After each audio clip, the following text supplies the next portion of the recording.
Cette photo qui montre le mur, qui est immense, qui fait plusieurs mètres de hauteur, montre un personnage qui tire comme un rideau et que cet espace tout d'un coup révèle le bleu méditerranéen, les palmiers, la mer.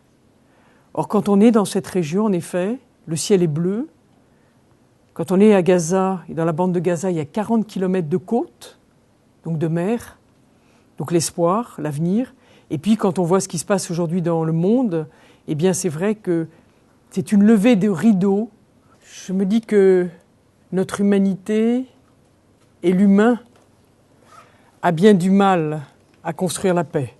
Et puis ce livre, et ces photos surtout, ces très belles photos, je me suis arrêtée sur un certain nombre parce que elles révèlent aussi les 30 ans d'action de la Voix de l'Enfant. Plusieurs souvenirs, dont un que j'ai vécu personnellement, à la frontière du Cambodge, au camp de Khao I Dong, où avec le CICR, nous recherchions les enfants. Il y avait des familles d'un côté, des enfants dans des orphelinats dont nous savions qu'ils n'étaient pas des orphelins. Et nous avons véritablement fait une démarche commune.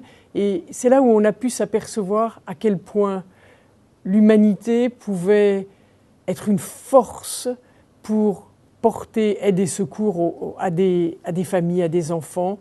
Et que, ensemble, bien que nous étions très différents dans nos actions, notre complémentarité a permis de reconstituer des familles. Les hommes et les femmes, les enfants victimes sont debout.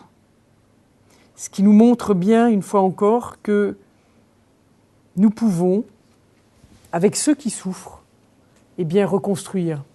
Et que parfois, c'est peut-être nous qui manquons d'espérance et d'espoir, qui manquons même de foi dans notre humanité. Et pour en revenir à cette dernière photo, c'est une photo qui nous ouvre sur l'avenir, qui nous interpelle, nous, hommes et femmes qui sont dans notre confort, qui avons des idées sur tout, qui avons des réponses à tout, qui avons l'argent en plus pour répondre, le pouvoir pour répondre, eh bien, qu'au travers d'une brèche, on garde l'espoir et on peut être debout.